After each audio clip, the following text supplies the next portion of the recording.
इसमें आपको जनरली जो सीसाइड पे प्रश्न इसके मिलते हैं, उसका क्वेश्चन लिख लीजिए। यहाँ दिए वृत्त रेखाचित्र में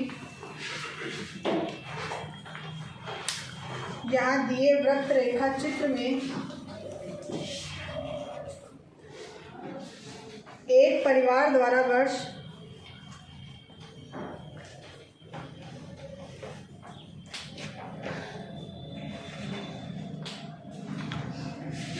1978 में विभिन्न मदों पर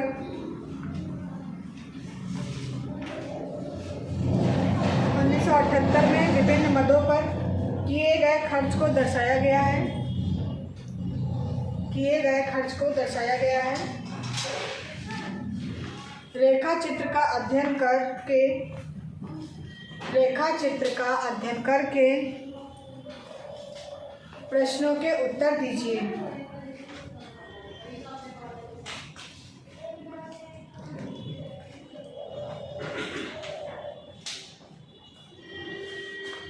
पहला प्रश्न लिखिए, यदि 1978 का कुल खर्च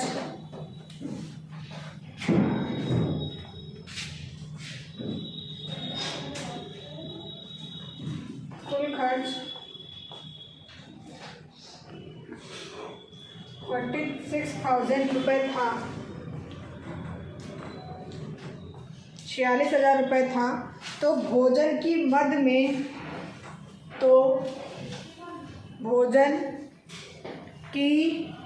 में किया गया खर्च कितना था?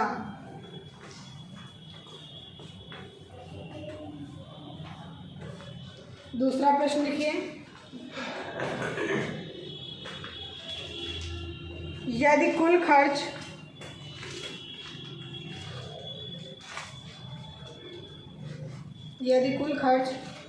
46,000 रुपये था, तो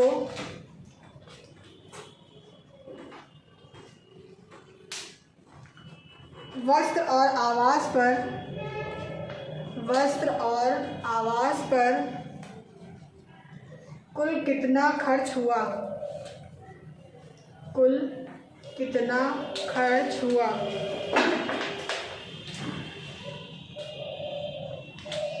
थर्ड क्वेश्चन लिखिए, इससे आपको मैक्सिमम 5 प्रश्न मिलते हैं। आवास पर किए गए खर्च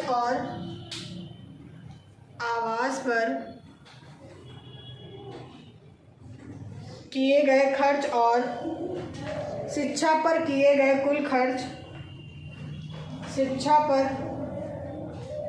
कुल खर्च का अनुपात क्या है? फर्स्ट क्वेश्चन, यदि 1978 का कुल खर्च 46,000 रुपये था, तो भोजन की मद में किया गया खर्च कितना था? दूसरा है, यदि कुल खर्च 46,000 रुपये था, तो वस्त्र और आवास पर कुल कितना खर्च हुआ? तीसरा क्वेश्चन है, आवास पर किए खर्च और शिक्षा पर किए कुल खर्च का अनुपात क्या था? फोर्थ क्वेश्चन लिखिए, ग्राफ चित्र से पता चलता है कि सर्वाधिक खर्च वाली मद थी।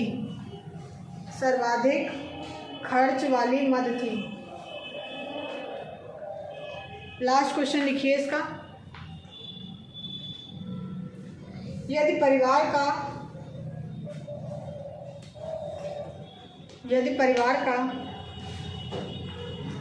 1978 का कुल खर्च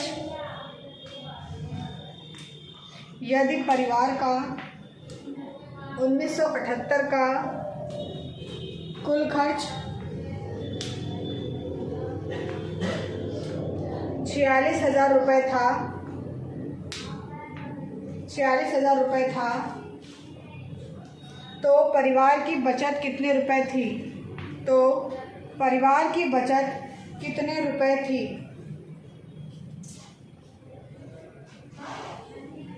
इस डायग्राम को साइड में बना लीजिए। यही आपका है पाई चार्ट, जिससे आपको सॉल्व करना है इस क्वेश्चन को। इसमें आपको दे रखा है 15% आपकी बचत है, 20% अन्न है, यातायात में 5% है, शिक्षा में 12 है, आवास के लिए 15% है, वस्त्र के लिए 10% है, और भोजन के लिए 23% दे रखा है आपको। ये आपको परसेंटेज में मान दे रखे हैं सभी के कि किसमें आप कितना वे कर रहे हैं। इसका आपका जो पहला प्रश्न था, यदि 1978 का कुल खर्च 46,000 रुपये था तो भोजन की मद में किया गया खर्च कितना है। तो भोजन के लिए पूछा गया है, तो देखिए भोजन के लिए आपको निकालना है इसमें।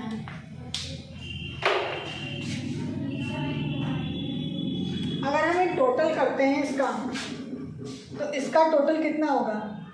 अगर हम 20%, 15%, 23%, इसको सबको आप जोड़िए तो देखिए क्या 100% बन रहा है।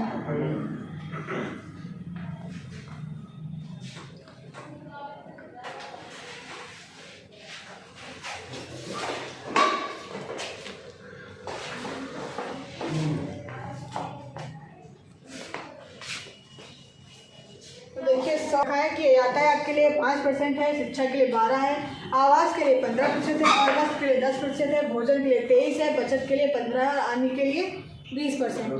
तो इसको आप जोड़ेंगे तो आपका पूरा क्या बनेगा 100%। तो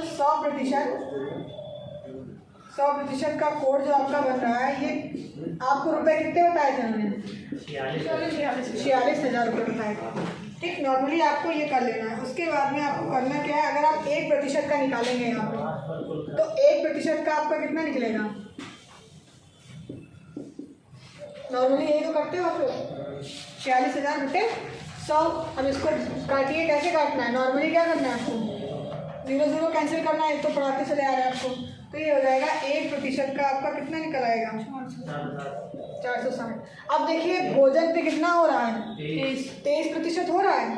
तो आपको नॉर्मली करना क्या है, 23 को डायरेक्टली गुणा कर देना है 460 से, आपका आंसर आ जाएगा। देखिए क्या करना था, नॉर्मली आपको पूरा वेटेज दे रखा था, आपको क्या करना था 100 का आपने जितना आपको रुपया दे रखा था उसके बराबर कर देना है।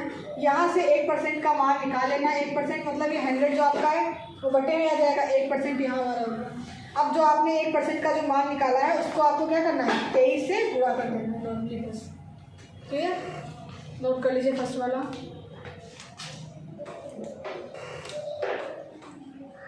कितना आया है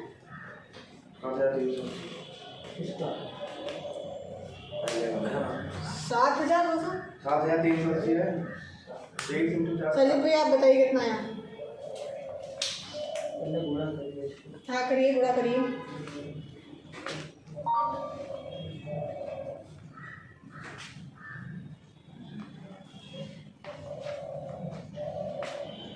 गुणा ढंग से नहीं किया है, हमको तो लग रहा है 10,000 के आसपास आएगा। 10,000 से ज़्यादा ही आएगा। 10,580 है। सही आया है आपका 10,580, यही आपका हो गया आंसर। इसमें आपको कुछ करना ही नहीं था, आपका टोटल 100 था, टोटल बराबर कर देना था, 1% निकाल लेना था, डिवाइड करना और परसेंटेज निकालना तो हो चुका है। अब अगर डाउट है तो भी पूछ लीजिए।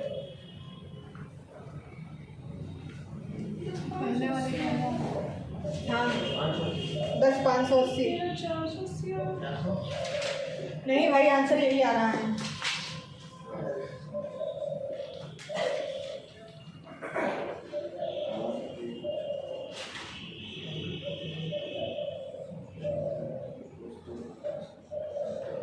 इतना है, 0 हमने यहाँ पे छोड़ दिया ना, 0 ठीक है। गुणा भी यहीं पे हो गया, फिर देख लो तुम्हारा गुणा गलत आया था तो चेक कर लो अपना गुणा कहाँ पे तुमने गलत किया था।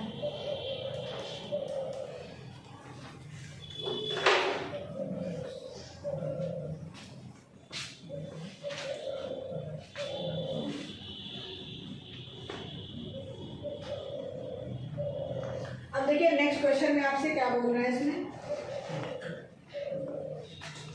नेक्स्ट क्वेश्चन में कहा गया है यदि कुल खर्च आपका 46,000 रुपये था, ठीक है अच्छी बात है। आगे उन्होंने क्या बोला है, तो वस्त्र और आवास पर कुल कितना खर्च हुआ। तो अब हम देख लेते हैं यहाँ पे वस्त्र कहाँ पे है, ये है, और आवास ये है। तो अगर हम इन दोनों को जोड़ते हैं 10% और 15% को जोड़ लेते हैं तो कितना बनेगा आपका टोटल 25% बन जाएगा। ठीक है। अब नॉर्मली करना क्या है आपको, रुपए आपको कितने दे रखे थे? 46,000। 46,000 दे रखे हैं। आपको डायरेक्टली 25% से गुणा कर देना है बस। अब परसेंटेज हटाना बता चुके हैं, बटे में कितना आ जाता है? 100 आ जाता है। अरे परसेंटेज हटाओगे तो बटा 100 हो जाएगा। तो यहाँ से आप 0 0 कैंसिल करोगे, 460 गुणे 25। अब गुणा करना है आपको, कुछ नहीं करना था। जहाँ आपको 2 परसेंटेज दे रखे थे कि वस्त्र पे 10 है, आवास पे 15% है, दोनों परसेंटेज को आपको जोड़ लेना था। टोटल पैसा आपको कितना दे रखा है? 46,000 दे रखा है।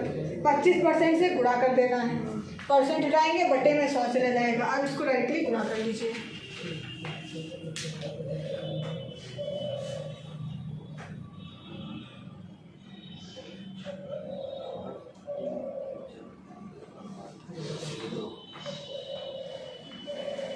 सभी का आंसर बताइए कितना है गुणा?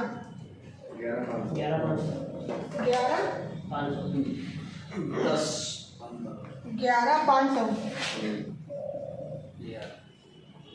ठीक है, 11,500 सही आया आपका।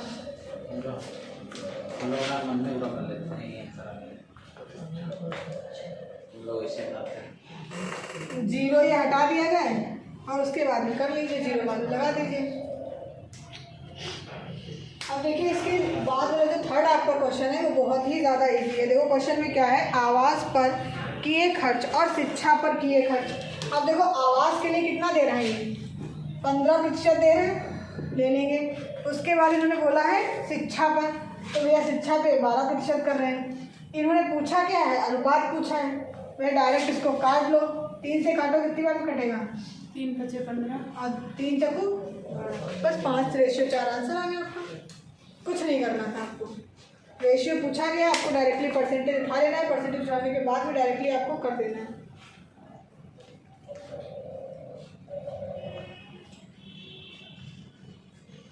नेक्स्ट देखिए क्या लिखा हुआ है, ग्राफ चित्र से पता चलता है कि सर्वाधिक खर्च वाली मद कौन सी है।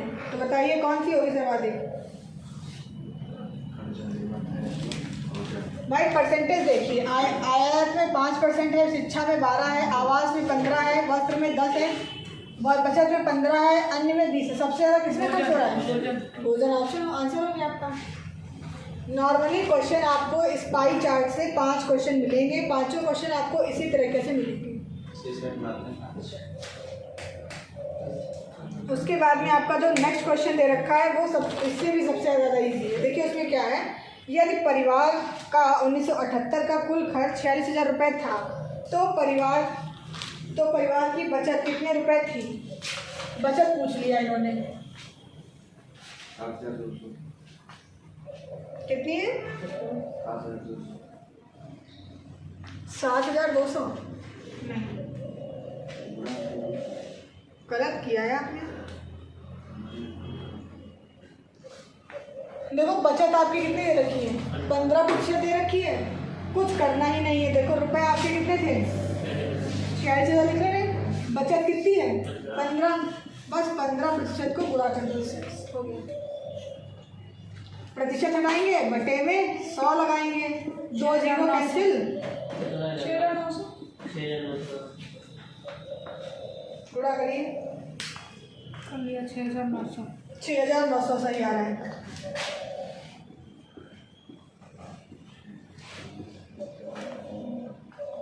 ये फर्स्ट क्वेश्चन में पाई चार्ट में किसी को कोई डाउट तो नहीं है? नहीं। आपको इसी तरीके से पाई चार्ट से रिलेटेड जितने भी प्रश्न होंगे आपको इसी तरीके से मिलेंगे। इसी का एक नेक्स्ट क्वेश्चन हम लोग करते हैं अभी।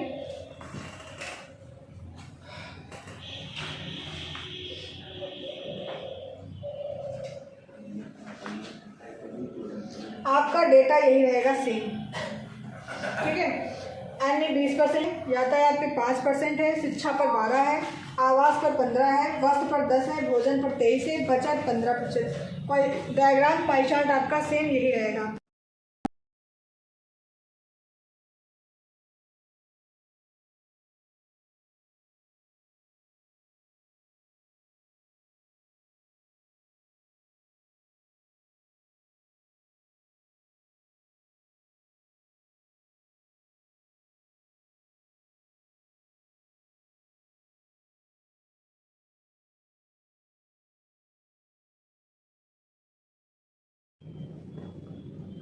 कट गया।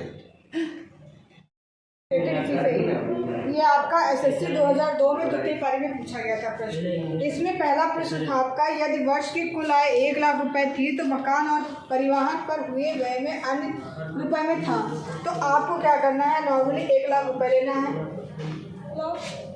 परिवहन मतलब यातायात को देख लेना है, 5% से इसको गुणा कर देना है, परसेंटेज उठाएंगे बटे में कितना हो जाएगा? 100 हो जाएगा। तो 2 0 कैंसिल हो जाएंगे, यहाँ से आपको मिल जाएगा कि आपका यातायात पे कितना खर्च हुआ है। उसके बाद में हमने बोला था मकान पर, ठीक है, तो मकान पे कितना है? 15 है, तो अब हम 15% ले लेंगे, तो इसका 15 तो इसमें आप 2 0 कर देंगे तो परसेंटेज हटाएंगे तो इसका कितना आ जाएगा? आपका 15 आ जाएगा। तो अब आपको करना क्या है? अंतर पूछा गया है तो 15,000 से 5,000 को घटा देना है, नॉर्मली आपका आंसर 10,000 आता है। नेक्स्ट क्वेश्चन पढ़िए। परिवार का सबसे अधिक व्यय निम्नलिखित पर हुआ है, तो भैया सबसे ज़्यादा किस पे हुआ? परसेंटेज भोजन पे हुआ है। तीसरा क्वेश्चन क्या है? परिवार की वर्ष में हुई कुल बचत निम्नलिखित पर हुए व्यय के बराबर है। अब जो आपकी बचत हो रही है वो किसके बराबर है? तो भैया देखिए, बचत आपकी 15% किस पे हो रही है? 15% आवाज़ पे भी हो रही। यही पूछा है कि किसके बराबर है, इसको सॉल्व करने की जरूरत नहीं है, पाई चार्ट आपको देख लेना है। 15% बचत भी है और 15% आपका आवाज़ भी है। क्वेश्चन हो गए आपके 3। चौथा क्वेश्चन देखिए, परिवहन और अन्य उद्योग पर कुल मिलाकर आय का कितना प्रतिशत है? तो परिवहन और अन्य 2 चीज़ें आपको देख ली। 25%।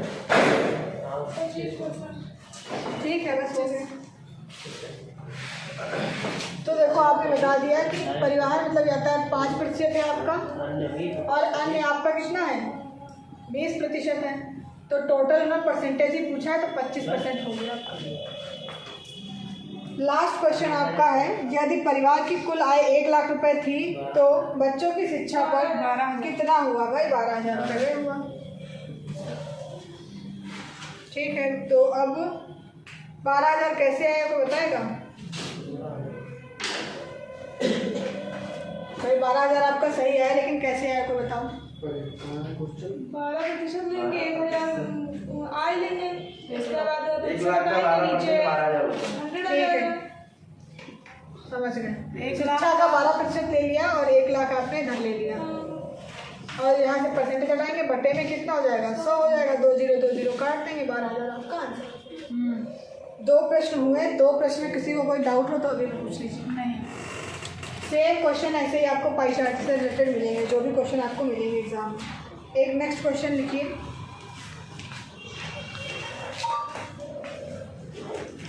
आपके क्वेश्चन में चाहे वर्ष दिया हो या परिवार दिया हो, कुछ भी दिया हो, मतलब नहीं, आपको परसेंटेज देखना है किस पे कितना खर्च हो रहा है और कितना कौन बचा रहा है।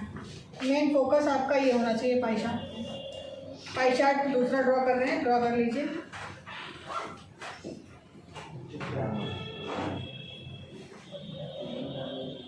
कुछ इस तरीके से आपका छपाई का लाभ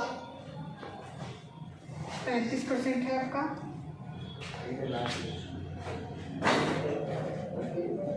जल्दसाजी तथा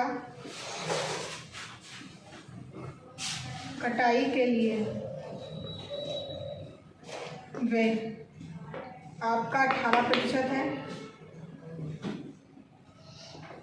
विज्ञापन पर वे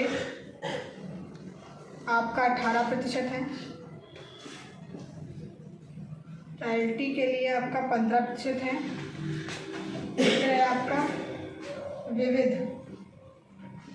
विविध वे आपका 4% है। कागज की लागत आपका 10% है।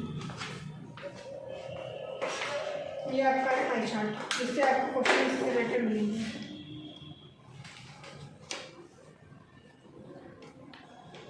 बना दीजिए।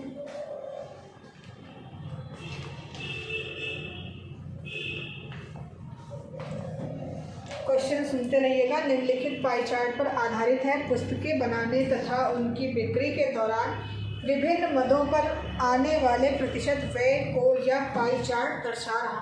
ठीक है, सभी का बन गया। पहला क्वेश्चन लिखिए इसका। कागज की लागत, कागज की लागत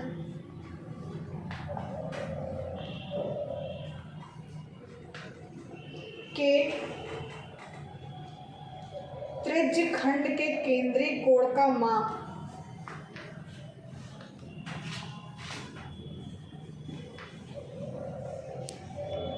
त्रिज्य खंड के कोण का माप। कुछ नहीं करना है, जो अभी तक कर रहे थे वही करना है। इसलिए इतना ये देख के घबरा नहीं जाना। आप सभी को पता है कि पूरा जो हमारा एंगल बनता है कितना होता है, ये टोटल कितना होता है, 360 होता है। बस यही आपको जानना था, जो आपको पता है। क्वेश्चन सॉल्व हो गया होगा, नहीं हुआ अभी सॉल्व करवा दूंगी। पहले क्वेश्चन लिख लीजिए। नेक्स्ट, यदि छपाई का वेग, यदि छपाई का वेग 17,500 रुपये है, यदि छपाई का वेग 17,500 रुपये है, तो निम्न रॉयल्टी देनी पड़ी, तो निम्न रॉयल्टी देनी पड़ी।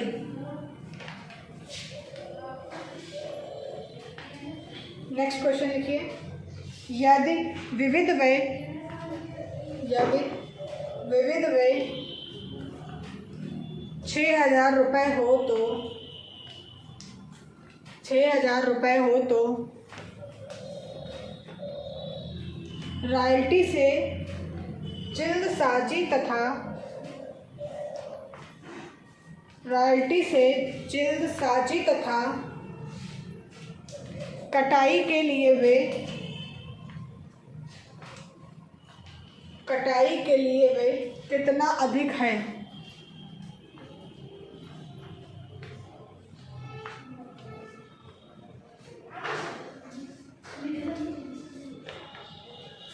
नेक्स्ट क्वेश्चन लिखिए। विज्ञापन के लिए वे, विज्ञापन के लिए वे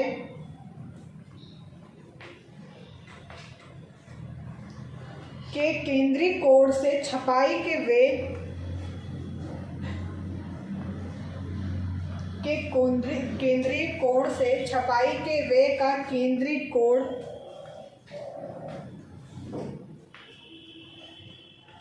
निम्न अधिक है,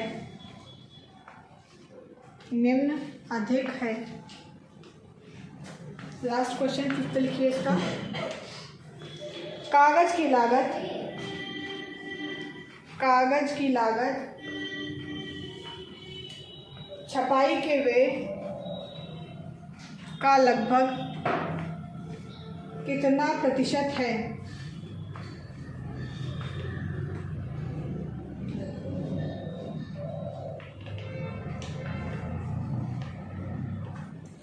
ये भी आपका एसएससी का प्रश्न है। अब देखिए, लगभग ये जो आपके प्रश्न पूछे जाते हैं ये सभी परीक्षाओं में पूछे जाते हैं आपके।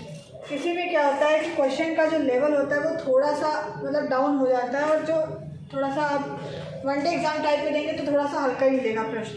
लेकिन अगर आप दे रहे हैं यूपीएससी के सीसेट में दे रहे हैं, पीसीएस में दे रहे हैं, तो आपको थोड़ा सा टफ मिलेगा। टफ कैसा है, वो क्वेश्चन आपके चल रहा है इसी तरीके से आपको सीसेट में या पीसीएस में आपको मिलेंगे। वनडे टाइम एग्जाम होगा तो उसमें थोड़ा सा स्टैंडर्ड इसका लो हो जाता है, बस इतना सा अंतर हो जाता है।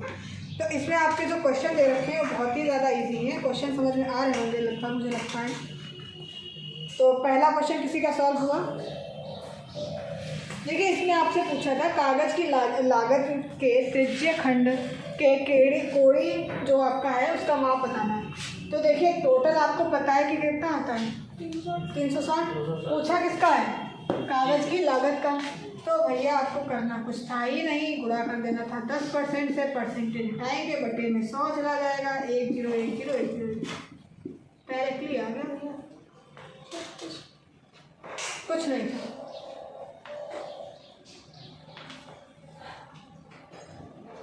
क्लियर हो गया? ठीक है, तो अब हम नेक्स्ट क्वेश्चन की तरफ आते हैं। जब छपाई का वे आपका कितना है छपाई के लिए? 17,500। ठीक है। उसके बाद में तो निम्न रॉयल्टी देनी पड़ती है, तो रॉयल्टी कितनी देनी पड़ती है इसकी बात हो रही है। 2,625। नहीं, 2,625 तो नहीं है। देखो 35% है आपका टोटल, और रुपए आपको कितना दे रखा है? 17,500। यहाँ से आप 1% निकालेंगे तो कितना हो जाएगा? 17,500 बटे 35 हो जाएगा। अब यहाँ से आपको क्या मिलेगा? 1% का मिलेगा। और पूछा किसके लिए? रॉयल्टी के लिए पूछा है। जब आप 1% का मान निकाल लेंगे तो आपसे रॉयल्टी क्या, कोई भी पूछ ले आप निकाल लोगे। जब आपको 1% का मान पता हो तो आप जैसे रॉयल्टी का पूछा गया 15%, तो जो भी आपका 1% का मान आएगा उसको आपको क्या करना है? 15 से गुणा कर देना है, बस। अब ये कंफ्यूजन होगा शायद आप लोगों को कि यहाँ पे आप मतलब जैसे आपको 35% था तो हम परसेंटेज में ले रहे थे, लेकिन ये 15% है तो इसको प्रतिशत में क्यों नहीं ले रहे हैं? शायद क्वेश्चन बन रहा होगा। इसलिए नहीं ले रहे हैं क्योंकि हम 1% की ही वैल्यू रख रहे हैं, इसलिए हम बटे 100 नहीं कर रहे, क्योंकि हम परसेंट में ही रख रहे हैं। ठीक है, तो अब इसको आप लोग भाग करिए और फिर बताइए कितना रहा।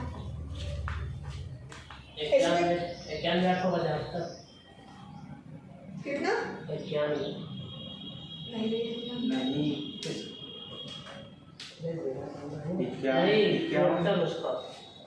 किसका? वाला जो है ना, हाँ, सेकेंड क्वेश्चन जो आपका है उसका तो 61 करके कुछ आएगा। ये इसकी भाग कर जो छपाई का वे दूसरा क्वेश्चन करवा रहे हैं, इसका कितना आ रहा है? 61 आ रहा है। 61 तो नहीं आना चाहिए भाई।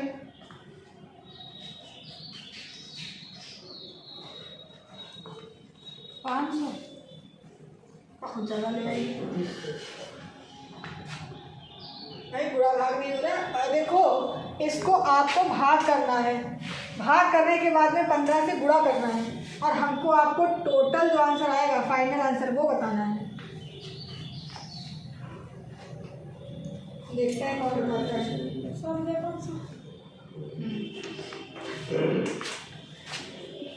7,500 रुपये आएगा आपका। सभी का आया?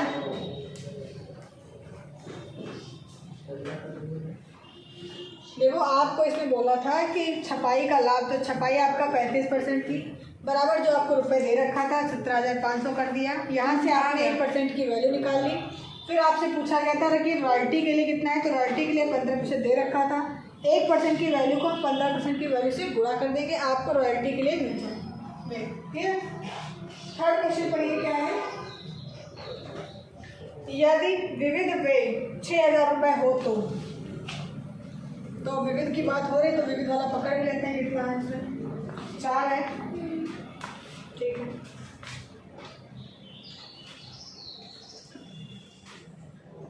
₹6,000 हो तो रॉयल्टी, अब बात की है रॉयल्टी की, तो रॉयल्टी हमारी कितनी है? 15% है।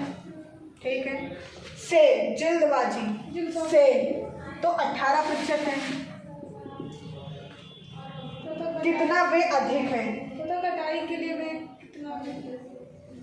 हाँ, वो यही है, जल्दबाजी तथा कटाई के लिए वे आपका 18% है। वो पूरा टोटल एक ही है आपका वे। तो यहाँ से आपको अधिक पूछा गया तो पहले हम अंतर इसका निकाल लेंगे, तो यहाँ से अंतर आपको कितना मिलेगा? 3% मिल जाएगा। और इन्होंने बोला कितना है? 6,000 रुपये बोला है। तो नॉर्मली करना क्या है, आपको कुछ करना ही नहीं है। अब देखो, विविध व्यय की बात कही गई थी यहाँ पे, तो विविध व्यय के लिए हमें क्या करना पड़ेगा? 6,000 बटे 4 और गुणे 3, ये आपकी जो रहेगा जो 100 इसलिए रखना है क्योंकि हमने 4% यहाँ से भी लिया है और 3% यहाँ से भी लिया है, तो 100 दोनों के कट जाएंगे। तो डायरेक्टली आपका जो बनेगा वो यही बनेगा कि 6,000 आपका जो टोटल दे रखा था वो ले लिया हमने, 3% आपने अंतर करके निकाल लिया यहाँ से, और 4 आपका जो विविध व्यय दे रखा था। तो यहाँ पे आपको पता चल जाएगा कि जल्दसाजी तथा कटाई के लिए व्यय इससे अधिक, इस रॉयल्टी से अधिक इसमें कितना खर्च हो रहा है, ये आपको पता करना है। डायरेक्टली प्रश्न इसी तरीके से आपको मिल जाएंगे हर तरीके से। 45। इसमें आप कितना आ गया? 4500। ठीक है, इसका आंसर 4500 आ जाएगा। तो बताइए क्या पाई चार्ट आपको टफ लग रहा है? एक लास्ट क्वेश्चन जो आपका आई थिंक है, फोर्थ क्वेश्चन है, अभी लास्ट नहीं है, फोर्थ क्वेश्चन आपको पूछा गया है। विज्ञापन के लिए वेग के केंद्रीय कोण से छपाई के वेग का केंद्रीय कोण निम्न अधिक है। तो अब आपको करना क्या है, वही जो हम लोग कर रहे थे अभी तक। एक दोनों का कोण निकाल लेना है और दोनों का डिफरेंस कर लेना है। तो निकालिए कोण। पहले भी स्टार्टिंग होता था कागज की लागत का कोण कैसे निकाला जाएगा। तो अब जो दोनों दे रखे हैं उनका कोण निकालिए आप लोग। एक बार ट्राई करिए, बताते हैं।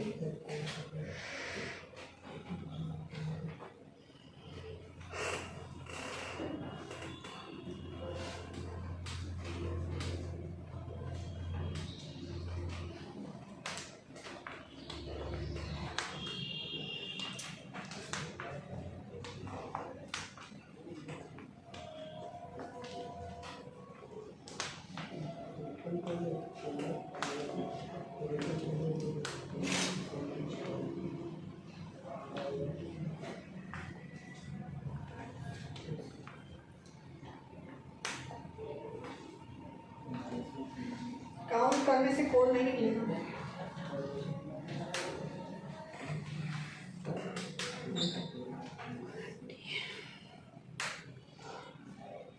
चलिए बताइए किसका किसका कोड पूछा गया है? विज्ञापन का पूछा गया है। तो देखिए विज्ञापन का कोड आप निकालेंगे तो टोटल एंगल आपका 360 डिग्री का बनता है। विज्ञापन में कितना है? 18% है। तो भैया परसेंट हटाओगे तो क्या कर लोगे? बट्टे 100 कर लोगे, पूरा कर दो। यहाँ से आपको विज्ञापन का कोड मिल जाएगा। दूसरा कौन सा कोड पूछा गया है?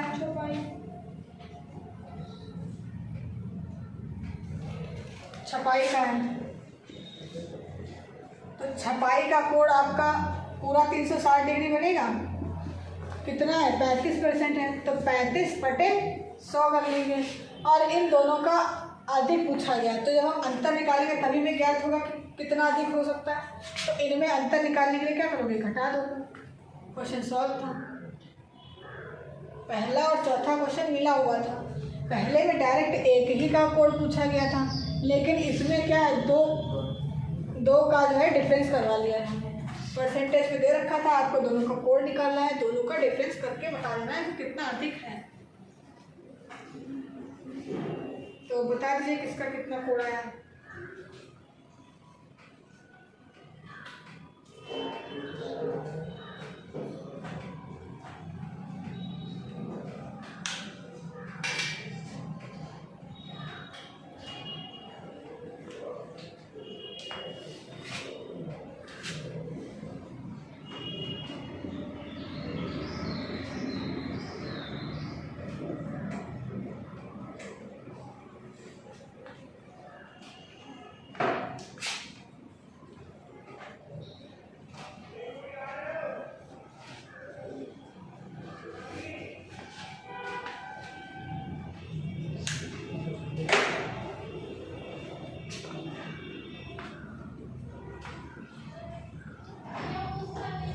भाई आया किसी का?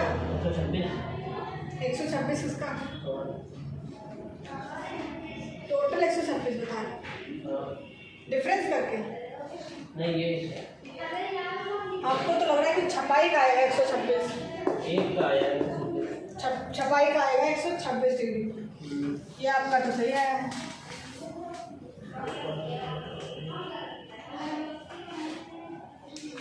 छपाई का आ गया। विज्ञापन का बताइए।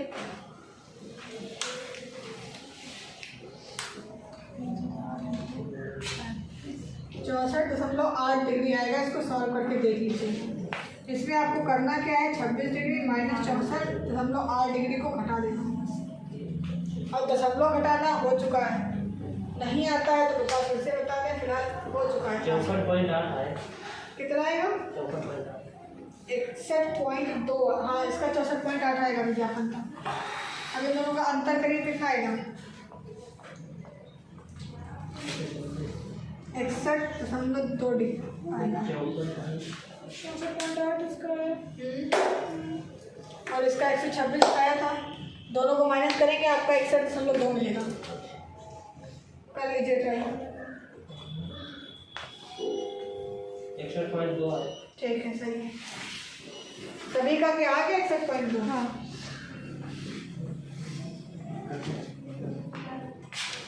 लास्ट क्वेश्चन में क्या बोला गया है? कागज की लागत छपाई के व्यय का लगभग कितना प्रतिशत है? तो इसमें कितना प्रतिशत है ये पूछा गया है ना। ठीक है, तो कोई दिक्कत नहीं होनी चाहिए। आई थिंक लग भी गया होगा भाई। कागज की लागत कितनी है आपकी? 10% है।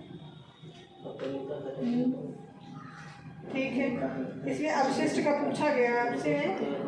और छपाई आपकी कितनी है? 35 है। ये हो जाएगा आपका 100/35। ये होगा आपका 10 × 100/35 हो जाएगा। छपाई का लाभ, छपाई का लिए आपने लिए ये अपशिष्ट प्रतिशत बराबर आएगा आपका।